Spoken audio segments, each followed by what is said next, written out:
Renungan Harian Katolik, Selasa 5 Juli 2022. Allah menuntut kesetiaan bangsa Israel. Tuaian banyak, namun pekerjanya sedikit.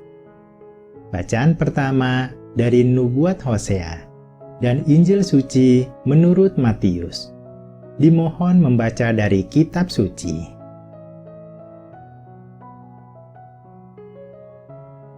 Renungan bacaan pertama. Allah menuntut kesetiaan bangsa Israel. Kesalahan-kesalahan bangsa Israel. Bangsa Israel mengangkat raja-raja Israel, namun tidak mendapat berkat dari Allah, karena raja-raja itu gagal menjauhkan mereka dari penyembahan berhala. Sikap berpaling dari Allah ini tidak akan mendatangkan kehidupan yang kekal. Sedangkan Samaria secara khusus memuja patung anak lembu yang tidak lebih adalah buatan manusia. Bangsa Israel seperti menabur angin, yaitu sesuatu yang tidak dapat menghasilkan apa-apa, namun akan menghasilkan angin badai. Sekalipun ada seperti tuaian, musuh datang merampasnya, dan bangsa itu tidak mendapat apa-apa. Kelak bangsa Israel akan dihancurkan bangsa Asyur. Sedangkan usaha mereka memperbanyak mezbah untuk kurban persembahan ternyata tidak berkenan kepada Allah, karena menjadi sarana untuk berbuat dosa lebih banyak lagi. Komitmen kesetiaan kepada Yesus Kristus. Sebagai suami Israel, Allah menuntut kesetiaan mereka. Jika Israel berpaling kepada ilah lain, tentu ada konsekuensi berat menanti. Mengapa mengabaikan kasih yang besar yang sudah terbukti dicurahkan? Mengapa malah memilih tidak setia? Demikian juga kita dituntut untuk setia kepada Tuhan Yesus Kristus, yang telah terbukti mencurahkan kasih-Nya yang begitu besar kepada kita. Ia telah mengasihi, berkorban di kayu salib untuk pengampunan dosa kita. Mari kita tunjukkan kesetiaan kita itu melalui tindakan nyata, yang sesuai dengan firman-Nya dan ajaran cinta kasih-Nya. Renungan bacaan Injil. Tuaian banyak, namun pekerjanya sedikit. Tuduhan mengusir setan dengan kuasa penghulu setan. Yesus menyembuhkan seorang bisu karena kerasukan setan dengan cara mengusir setan itu. Namun orang Farisi menuduh Yesus mengusir setan dengan kuasa penghulu setan. Benarkah tuduhan itu? Jika setan berperang melawan kaumnya sendiri, bagaimana mungkin kerajaannya dapat bertahan?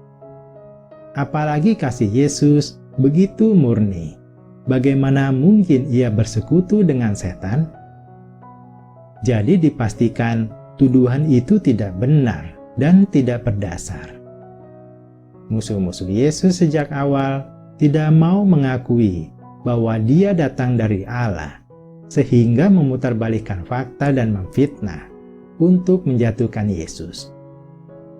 Iri hati, ketidakikhlasan, bebal hati, dan terancam terbuka dosa-dosanya membuat seseorang berperilaku seperti orang Farisi tersebut. Membersihkan hati adalah langkah awal untuk menyembuhkan penyakit hati ini.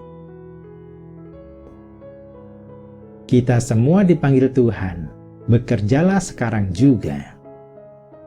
Yesus secara aktif mengajar, mewartakan Injil Kerajaan Surga, melenyapkan segala penyakit dan kelemahan banyak orang.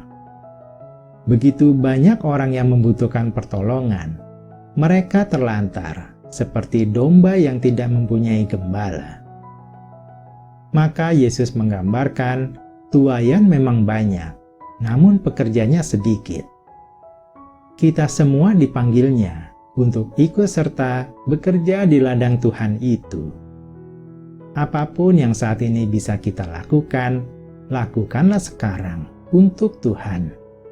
tidak perlu menunggu menjadi pintar atau ahli dulu baru berkarya.